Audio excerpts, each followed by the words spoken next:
जय गुरुदेव।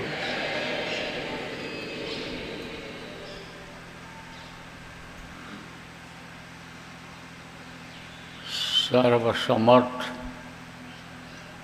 काल भगवान ने बैकुंठ बनाया, काल भगवान ने यानी आपके समझो स्वर्ग बनाया, लेकिन उनकी देवी जो आद्या शक्ति हैं, उनके पुत्र जो ब्रह्मा हैं, उन्होंने ये मृत्यलोक की रचना की, तो उसमें ये पिंडी शरीर बना दिया।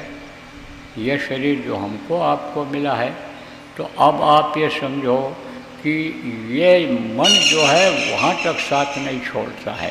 कहाँ तक? जहाँ तक समझो इसका भंडार नहीं है।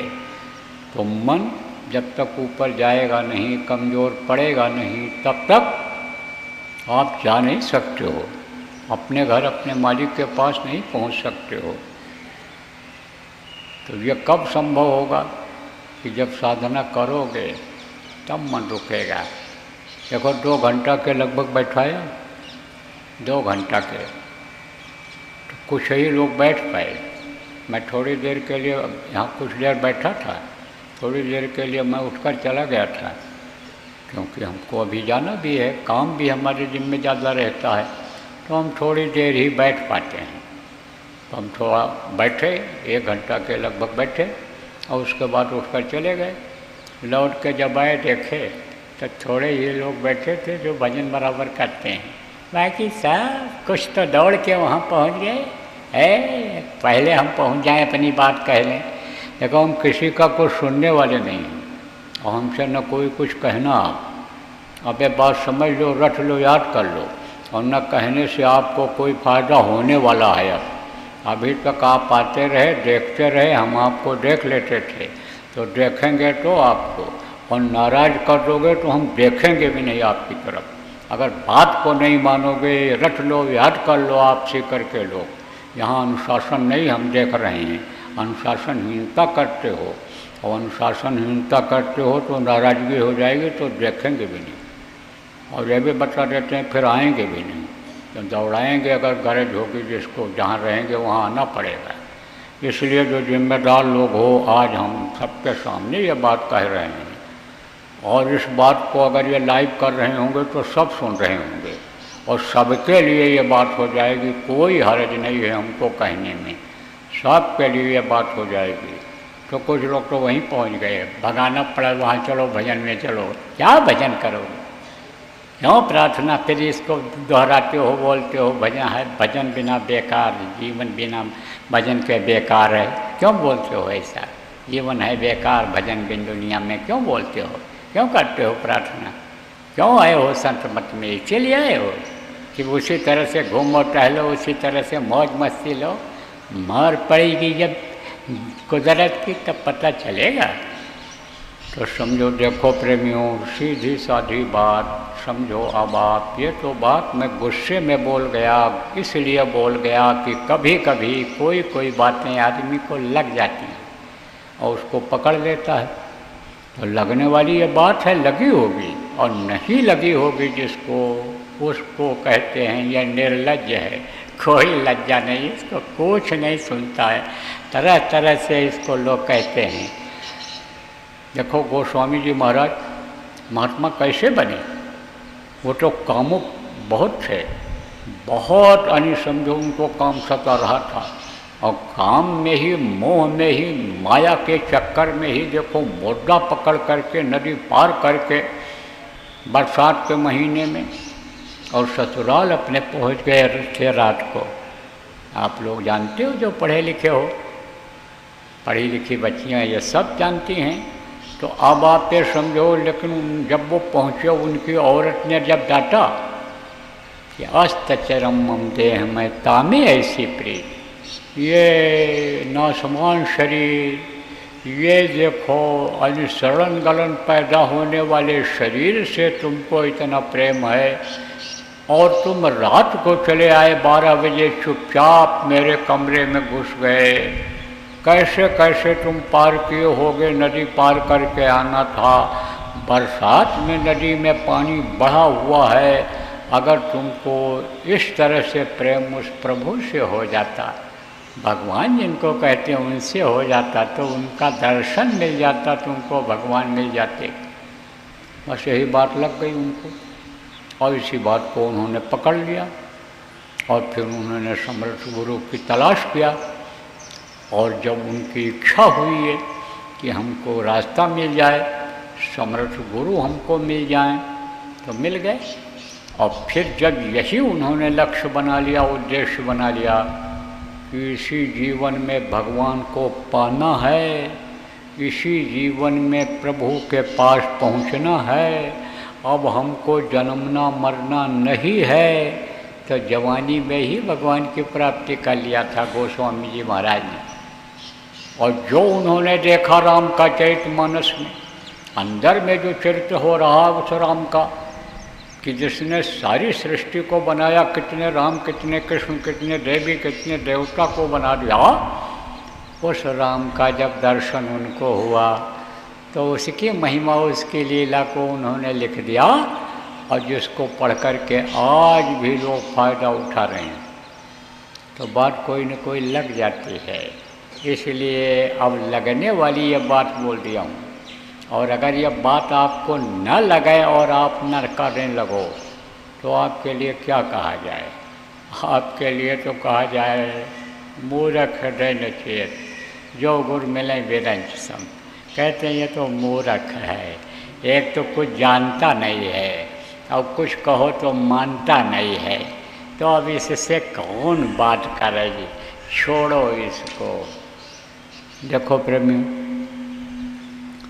भजन अगर नहीं करोगे, ध्यान सुमिरन अगर नहीं करोगे तो जीवन बेकार चला जाएगा। करना है आपको और कराना भी है।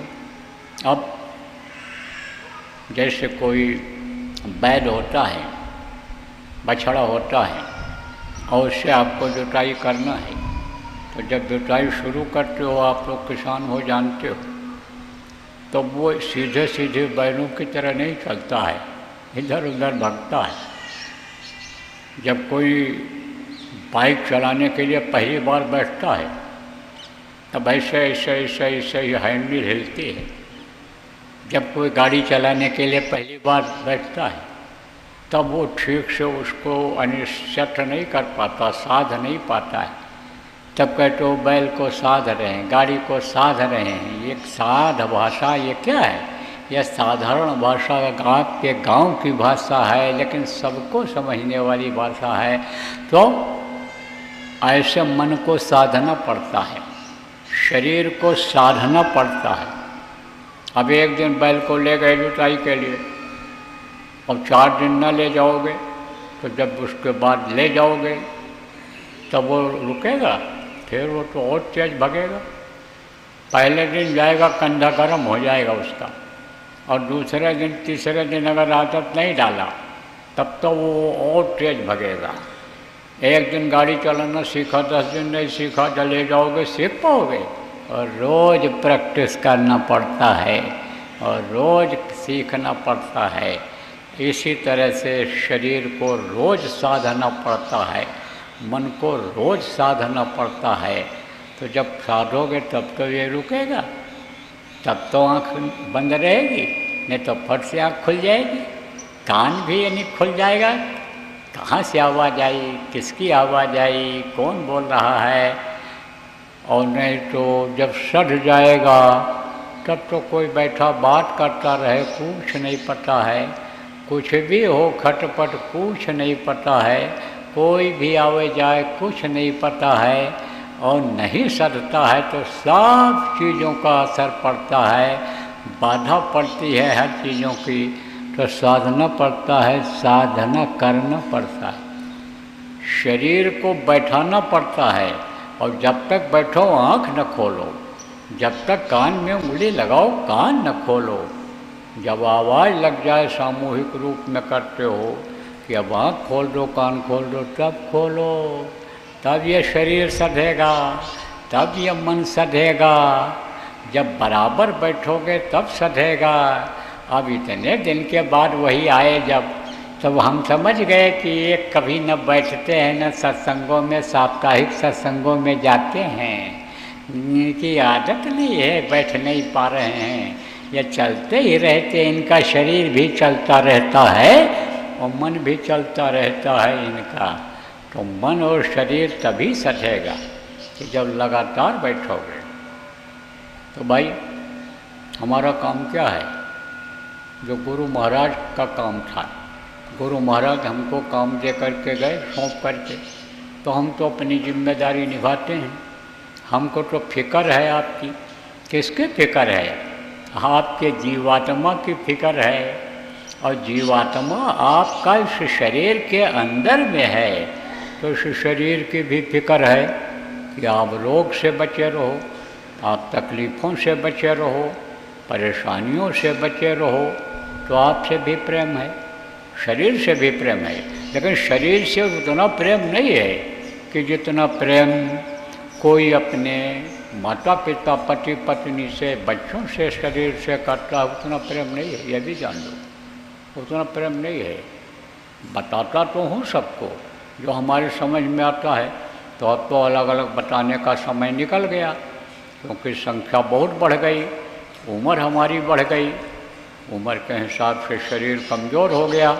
लेकिन मंच से ही बहुत सी बातें बता देता हूँ कि इससे आप स्वस्थ रहोगे, इससे आपकी तकलीफ़ें जाएंगी। शरीर की भी फिक्र है, सबसे ज़्यादा जीवात्मा की फिक्र है। जीवात्मा आपकी न फंस जाए, इसलिए तरह तरह का उपाय, जैसे गुरु महाराज जैसे निकाला करते थे कि कैसे भी जीव जुड़ जाएं, कैसे भी जीव नाम की डोर को पकड़ लें और अपने घर पहुंच जाएं।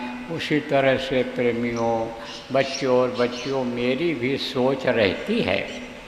तो मैंने देखा, जैसे आज इनकी उदारता देखा, मैंने कल से ही देख रहा हूँ।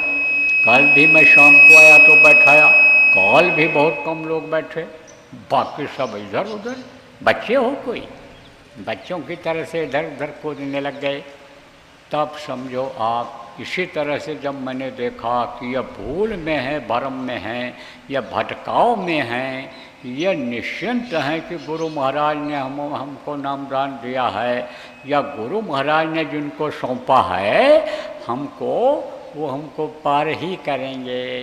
जब ये हमने देखा जगह जगह, तब कहा भाई अब साधना शिविर लगाओ, इनकी आदत डालो बैठने की और बैठाने की, तब बात बनेगी। तो शिविर लगाना शुरू किया जगह जगह पर।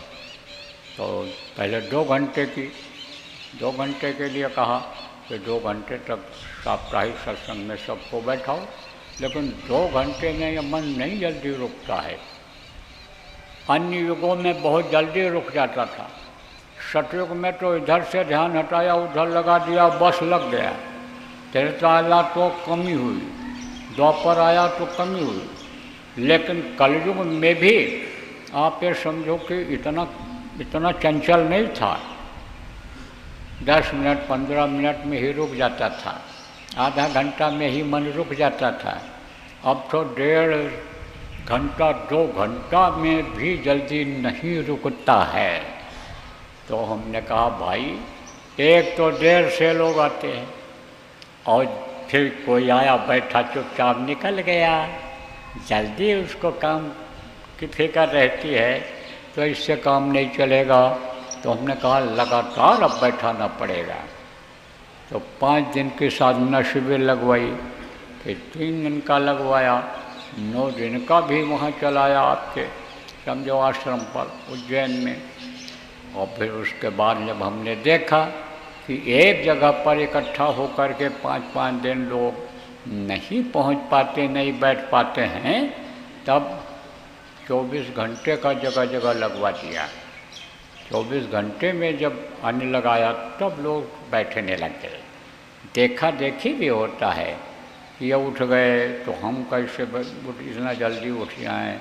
पानी पेशाब के लिए भी कोई चला गया, तो जब देखा माहौल ऐसा है, भजन का ही माहौल है, ध्यान का ही माहौल है, कोई मोबाइल नहीं देख रहा है, कोई बात नहीं कर रहा है फ़ोन से, कोई व्यक्तिगत ऐसे आमने सामने नहीं बात कर रहा, सब बैठे ध्यान लगा रहे हैं। कोई ध्यान लगा रहा है, कोई भजन में बैठा, तब मन कहता है अच्छा चलो बैठ जाओ, थोड़ी देर और बैठ जाओ। थोड़ी देर बैठने वाले की आदत बनी, मन लगा जब, तब बताया साधकों ने कि मैं 2 घंटा 1.5 घंटा नहीं बैठ पाता था और 20-20 घंटा बैठा रहा, 24-24, 36-36 घंटा लोग बैठे रहे, 56 घंटा बैठने का लगातार रिकॉर्ड तोड़ दिया। और जब उठे तब पता चला अभी बैठे थे, न भूख न प्यास न कुछ।